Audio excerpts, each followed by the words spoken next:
तो ठीक है बेटा, ट्वेल्थ क्लास पॉलिटिकल साइंस का है। इसमें भी आज रिवीजन वर्क ही है, क्योंकि रिवीजन ही आजकल चल रहा है। कल से आपके एग्जाम भी है, मंडे से ना, तो उसकी तैयारी करनी होगी। सैंपल पेपर भी भेजेंगे आज, उसको जो है करके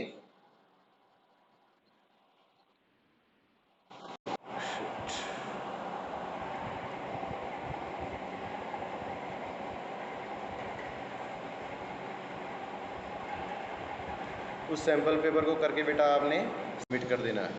ठीक है, तो आपको भेज दिया जाएगा। ठीक है, अब है आज बात करते हैं पॉलिटिकल के रिवीजन के अंतर्गत। पहला क्वेश्चन है बेटा कि दक्षिण एशिया में भारत की स्थिति क्या है। मतलब दक्षिण एशिया के, एशिया महाद्वीप का जो दक्षिणी भाग है, उसमें जो है जो देश हैं जैसे भारत, बांग्लादेश, भूटान, मालदीव, नेपाल, पाकिस्तान, श्रीलंका, ये बेटा दक्षिण एशियाई देश हैं। तो इन देशों के बीच जो है भूमिका भारत की, जो जो रोल है भारत का, जो उनके बीच भूमिका जो भारत की है, वो क्या भूमिका है, स्थिति क्या है भारत की, किस स्थिति में है जो है भारत। ठीक, तो दक्षिण एशिया में जो है भारत जो है केंद्रीय है, बीच में है। इसके चारों ओर पाकिस्तान, अफगानिस्तान, नेपाल, भूटान, बांग्लादेश और मालदीव। तो कुल मिलाकर ये 8 देश जो हैं दक्षिण एशिया क्षेत्रीय संगठन सार्क के भी सदस्य हैं। जो ये देश भारत के चारों ओर स्थित है। इसके अतिरिक्त चीन और म्यांमार, म्यांमार को पहले वर्मा कहते थे, अब म्यांमार कहते हैं, भारत के पड़ोसी देश हैं।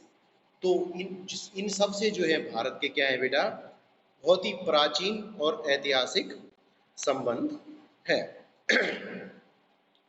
ठीक है, और ये सभी जो है देश जितने भी हैं, ये भारत है, इसके जितने भी पड़ोसी देश हैं जो अभी गिनाए थे कि बांग्लादेश, भूटान, ये नेपाल, ये ज़्यादातर इनमें से जो है अंग्रेजी उपनिवेश का शिकार रहे हैं। ज़्यादातर जो है ये अंग्रेजों के शोषण का शिकार भी रहे। ठीक, तो भारत की एक इच्छा है कि उसका पड़ोस जो है सुरक्षित और स्थायी होना चाहिए, और उसकी सुरक्षा और विकास के लिए आवश्यक है कि कोई भी देश तब तक न तो अपना विकास कर सकता है कि और न अपने आप को सुरक्षित अनुभव कर सकता है जब तक उसके पड़ोसी सही नहीं। मतलब भारत ये चाहता है एक स्थायी पड़ोस, यानी कि शांतिपूर्ण पड़ोस, लेकिन उसकी इच्छा तब तक जो है पूरी नहीं हो सकती जब तक भारत के पड़ोसी देशों में शांति ना हो। अगर हमारा पड़ोसी शांत होगा तो हमारे यहाँ निश्चित है कि हम भी शांत रहेंगे। अगर पड़ोसियों के यहाँ जो है कुछ गैर कानूनी अवैधानिक गतिविधियां चल रही होंगी तो हम भी अपने आप को वहां पर सुरक्षित महसूस नहीं कर पाएंगे। ठीक है बेटा, फिर भारत के संबंध में भी यही स्थिति है। भारत के जो है 4 पड़ोसी देश, अफगानिस्तान, भूटान, नेपाल और बांग्लादेश, ये जो है अल्प विकसित देश है। ठीक है, इसके अतिरिक्त अन्य देश भी राजनीतिक, सामाजिक और अन्य समस्याओं का सामना कर रहा है। और भारत का जो है रवैया अपने पड़ोसी देशों के साथ जो रहा है वो बिल्कुल सकारात्मक रहा है, मित्रतापूर्ण, मतलब सबकी जो है मदद करने का जो रवैया है भारत का है। यानी दक्षिण एशिया में जो भारत की स्थिति है वो एक बड़े भाई की स्थिति की तरह है। इसके चारों ओर जो देश है, अफगानिस्तान, पाकिस्तान, नेपाल, भूटान, बांग्लादेश, श्रीलंका, मालदीव, ये जो है सार्क के सदस्य देश हैं। सार्क मीन्स दक्षिण एशियाई क्षेत्रीय सहयोग संगठन, यानी दक्षेस। ठीक है, तो इसके सदस्य हैं। सारे देश जो है अल्प विकसित है। तो अब सुरक्षा, भारत चाहता है कि भाई एक स्थायी पड़ोस हो, सुरक्षित पड़ोस हो। और फिर अपनी सुरक्षा की कल्पना हम तभी कर सकते हैं जब हमारे पड़ोसी देशों के अंदर का माहौल सही हो। अगर हमारे पड़ोसी देशों का माहौल अगर सही नहीं होगा तो हम भी अपनी सुरक्षा की कल्पना नहीं कर सकते। एक सुरक्षित पड़ोस चाहिए होता है। आप खुद ही देख लीजिए, अगर हमारे पड़ोस में कोई गैर कानूनी काम कर रहा है तो बार बार हम देखेंगे कि यार गैर कानूनी गतियां हो रही है, यहाँ सुरक्षित नहीं है हम लोग। तो कहने का मतलब यही है बेटा कि भारत की जो स्थिति है वो केंद्रीय स्थिति है, और भारत ने जो है अपने सभी पड़ोसी देशों के साथ सहयोगपूर्ण और मैत्रीतापूर्ण व्यवहार किया है। ठीक, अब है दूसरा क्वेश्चन कि वे कौन से कारण हैं जिन्होंने पाकिस्तान में स्थिर प्रजातंत्र के निर्माण को विफल करने में योगदान दिया। जैसे भारत में है, भारत में प्रजातंत्र है, बिल्कुल सही ढंग से चल रहा है, लेकिन पाकिस्तान में जो है प्रजातंत्र जो है सही ढंग से नहीं चल पा रहा है। तो क्या क्या कारण है? सबसे पहले बेटा, पाकिस्तान में सैन्य हस्तक्षेप है। पाकिस्तान में जो है जो चुनी हुई सरकार है उसको जो है सेना, वहाँ की जो सेना है उसका राजनीति पे जो है बड़ा हस्तक्षेप है। फिर वहाँ पे कट्टरता है, धार्मिक कट्टरता होगी तो प्रजातंत्र कैसे होगा, क्योंकि वहाँ तो अन्य धर्मों के लोग भी रहते हैं। ठीक है बेटा। फिर आतंकवाद है, पाकिस्तान में जो है आतंकवाद चरम सीमा पे है। तो फिर धर्मगुरु, भूस्वामी, ये जो है इनका जो सामाजिक प्रभाव है, इससे वहाँ पे जो है स्थायी प्रजातंत्र की स्थापना नहीं हो पाती है। क्यों? क्योंकि सेना बार बार सरकार के कामों में हस्तक्षेप करेगी तो सरकार अपना काम कैसे करेगी? जो सरकार जनता ने चुनी है, जब वो जनता के लिए काम कैसे कर पाएगी जब सेना बार बार उसमें हस्तक्षेप करेगी? ठीक है बेटा। फिर कट्टरता है वहाँ पे कि भाई कट्टर है लोग, इस्लाम वाले हैं, अन्य धर्मों को महत्व नहीं देना है। तो प्रजातंत्र की सफलता, प्रजातंत्र क्या है? जनता का शासन। तो जनता का शासन कहाँ से हो गया? जब आप यहाँ जो है जो धर्मगुरु हैं उनकी जो है राजनीति में पूरी पकड़ है, तो जनता कहाँ से हो गई शासन? शासन तो फिर चंद लोगों का शासन हो गया ना बेटा। तो इसलिए जो है ये चीजें वहाँ पे कठिनाइयां उत्पन्न कर रही है। खासकर सैनिक तानाशाही ने पाकिस्तान में जो है हमेशा अपना प्रभुत्व बना के रखा है और वहाँ की सरकार को सही ढंग से काम नहीं करने दिया है। ठीक, हमेशा कहने का मतलब है सरकार तो चुनी जनता ने, लेकिन प्रभाव किसका है? सेना का। सेना जो है, अभी आपने कुछ साल पहले देखा भी होगा कि परवेज मुशर्रफ थे, पाकिस्तान के जो सैनिक तानाशाह बन गए थे, तो उन्होंने भी जो है तख्ता पलट दिया था और नवाज शरीफ साहब जेल चले गए। तो कहने का मतलब उन्होंने भी कुछ साल तक वहाँ पे सैनिक शासन के रूप में, राष्ट्रपति के रूप में काम किया है। तो इसी तरह सेना, मतलब वहाँ पे हमेशा ये भय रहता है कि सेना कब जो है तख्ता पलट दे और सैनिक शासन वहाँ पे लग जाए। तो कहने का यही अर्थ है कि यहाँ पे वहाँ पे सैनिक हस्तक्षेप, धार्मिक कट्टरता, इस तरह की जो धर्मगुरु हैं, आतंकवादी हैं। अब माना आतंकवादी सरगना है, अब लोग बोलते हैं कि बेटा पाकिस्तान में खुलेआम घूमते हैं, तो क्यों घूमते हैं? क्यों? क्योंकि उनकी वहाँ पे इतनी पैठ है, जनता के बीच पैठ है, और वो सीधा सरकार से खुला चैलेंज कर देते हैं कि हिम्मत ही नहीं है कि कोई गिरफ्तार करके दिखा दे। तो ये चीजें जो है वहाँ पे प्रजातंत्र के निर्माण में बाधा उत्पन्न करती है। ठीक है बेटा।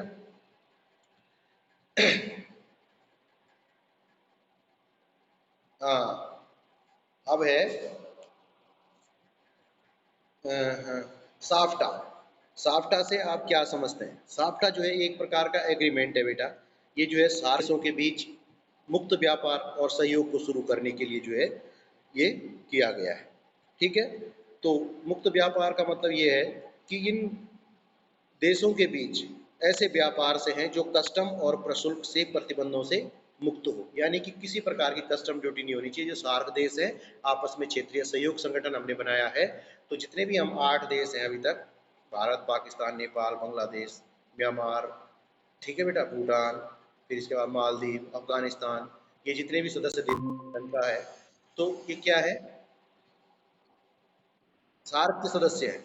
तो ये क्या करते हैं इस समय जो है, अब इनका ये है कि साप्टा एक समझौता हुआ है कि हम आपस में जो व्यापार करेंगे उस पे जो है ये कस्टम ड्यूटी वगैरह का जो बिल्कुल मुक्त व्यापार हमारे देशों के बीच, सार्क देशों के बीच होना चाहिए। तो साप्टा के इसी उद्देश्य से साप्टा की स्थापना की गई थी। तो कहने का मतलब है कि 21वीं सदी में जो इसका स्थान महत्वपूर्ण हो जाएगा, क्योंकि ये क्षेत्र भी जो है तरक्की करेगा जब आपस में जो है इन सार्क देशों के बीच जो है खुला व्यापार होगा, मुक्त व्यापार होगा, तो पूंजी की आवाजाही होगी। तो जो गरीब है, पिछड़े देश हैं, सामाजिक स्तर ऊंचा उठेगा, तो वस्तु विनिमय आसान हो जाएगा, वस्तुओं का आवागमन, वस्तु विनिमय तो नहीं कहेंगे, लेकिन जो अंतर्राष्ट्रीय व्यापार है वो सही हो जाएगा, मतलब किसी प्रकार के टैक्सेस वगैरह शुल्क से मुक्त रहेगा। ठीक है बेटा। अगला क्वेश्चन है कि अभी एक था, मैंने कहा था कि श्रीलंका के, कल था क्वेश्चन कि श्रीलंका के जातीय संघर्ष में किसकी सबसे महत्वपूर्ण भूमिका है? वहां पे था लिट्टे, LTTE, liberation tigers of Tamil Tamil Eelam. यानी कि जो इन्होंने क्या कहा कि जो भारत से जो श्रीलंका में तमिल आबादी बटी है, लिट्टे, लिट्टे का नाम आपने सुना होगा, LTTE, दोबारा बोल देता हूँ। तो इन्होंने क्या किया कि जो भारत की तमिल आबादी जो श्रीलंका में जाके बसी हुई थी, तो वहाँ के जो बहुसंख्यक सिंहली समुदाय, सिंहली भाषा बोलने वाले जो लोग थे, श्रीलंका की भाषा सिंहली। तो सिंहली भाषा बोलने वाले क्या करते थे कि जो भारत से आई हुई तमिल आबादी थी उसका विरोध करते थे। ठीक है बेटा। अब विरोध करते थे, इनका हर जगह इनकी उपेक्षा की जाती थी, राजनीतिक वर्चस्व भी सिंहली भाषा वालों का ही था। तो इसलिए जो है इस जो तमिल एक इलाका था ये, जहाँ पे जो भारत की तमिल आबादी बसी हुई थी, इन्होंने जो है उस क्षेत्र को जो है एक अलग देश घोषित करने की मांग की और एलटीटीई नाम का एक संगठन बनाया, जिसके जो नेता थे प्रभाकरण थे। ठीक है बेटा। फिर जब प्रभाकरण की मृत्यु हो गई तो धीरे धीरे लिट्टे संगठन भी लगभग समाप्ति ही हो गया। तो लिट्टे का जो पूरा नाम है liberation tigers of Tamil Eelam. ठीक है। इन्होंने श्रीलंका में तमिल भाषी लोगों के लिए जो है एक अलग देश भाग की जो है मांग कर दी कि इस भाग को जो है अलग देश घोषित कर दिया जाए, क्योंकि तमिल भाषा बोलने वालों की यहाँ पे उपेक्षा हो रही है। ठीक है बेटा। फिर है बेटा अगला क्वेश्चन है, सार्क में कौन कौन से देश शामिल है। मैं कई बार बोल भी चुका हूँ लेकिन एक बार फिर बोल देता हूँ मैं। सार्क में 8 देश हैं, बांग्लादेश, भूटान, भारत, मालदीव, नेपाल, पाकिस्तान, श्रीलंका और अफगानिस्तान। ये 8 देश हैं।